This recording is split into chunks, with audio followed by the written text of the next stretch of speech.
painting the unknown. Imagining the future. Let your mind experiment and experience more possibilities in time and space. I'm Shuiwa. Welcome to Shuiwa Science Fiction Stories.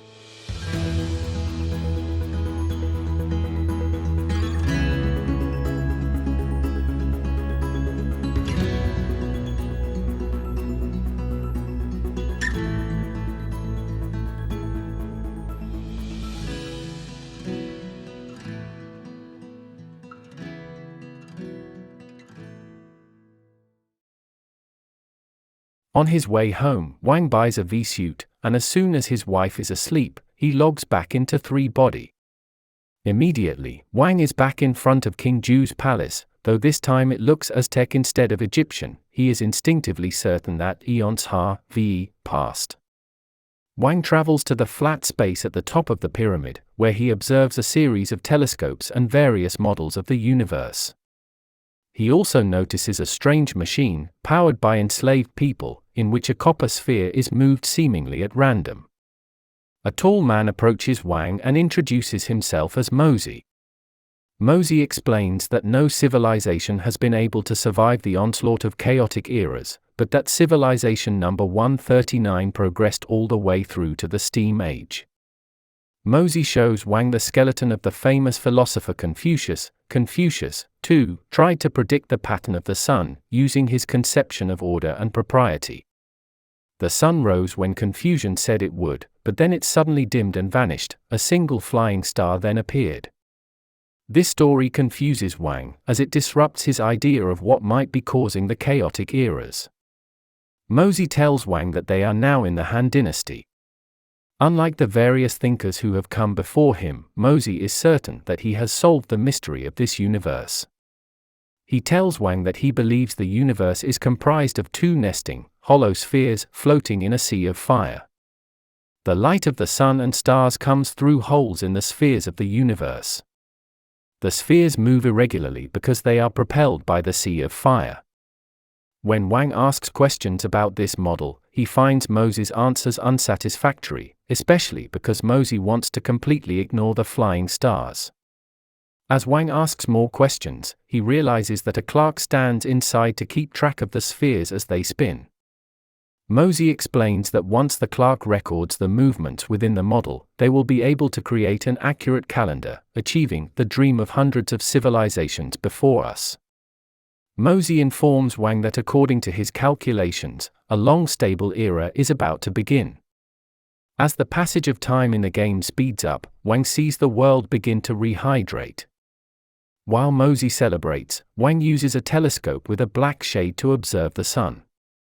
He notices that the sun in the game is very different from the sun on Earth. This sun has a small core, while what appears to be the edge of the sun is really just scattered light from the center. This realization makes Wang certain that the game designers had hidden a vast amount of data within the superficially simple images, just waiting to be revealed by players. For the next 10 days, Wang observes the sun and the flying stars. One day, however, the sun does not rise, and Wang wonders if the civilization will collapse.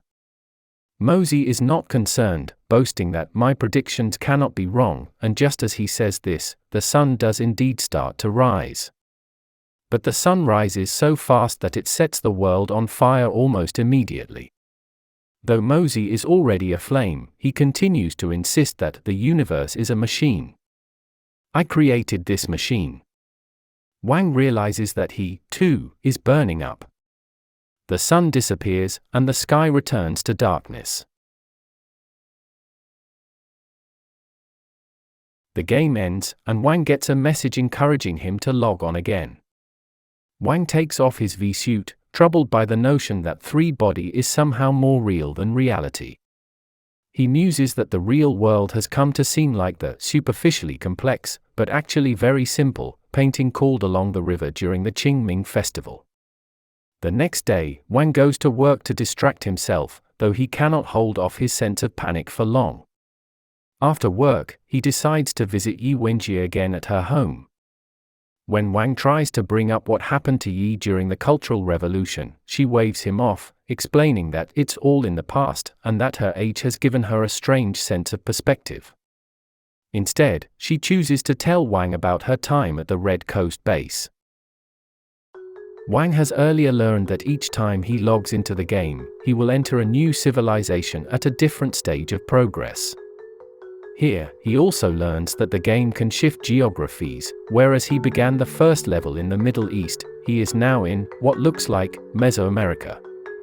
And, tellingly, Aztec civilization reached its peak in the 1400s, about 4,000 years after the height of Egyptian civilization, so it would seem that time is moving forward. Mozi is based on an actual philosopher and ethicist from Chinese history. In real life, Mozi passionately debated the famed scholar Confucius, so their relationship in the three-body game parallels their historical one. Also worth noting, as Wang gets new information about what might be causing the chaotic eras, he changes his theory to fit his observations, rather than forcing the information to fit his theory. Just as the Aztecs came after the Egyptians, the Han dynasty rose about 200 years after the end of the Warring States period. Science is progressing, too. Unlike the more abstract theories of Fu 11, King Wen, and Confucius, Mozi is actually trying to build a workable model of the universe. Like Wang, he is interested in viewing science through a tangible, material lens. Whereas Wang works to bring each new data point into his theory, Mozi does the opposite, willfully ignoring the information around him. Worse still, Mozi's model relies on the enslaved labor of others. His determination reflects the cruelties people are willing to enact in the name of science. Wang is beginning to understand that the purpose of the game is to force its players to interpret their surroundings. Like real life, there is messy complexity in every detail of the game-generated planet. This wealth of information shows just how advanced the game technology, and the people who made it, must be. Mozi's unwillingness to match his theory to reality is so strong that even as the sun scorches him to death, he cannot admit his fault. Mozi's determination demonstrates how willing people are to invent something new, and also, how what seems like progress can actually be deeply destructive. Because the game is so rich with information and mystery, Wang no longer trusts his own lived experience.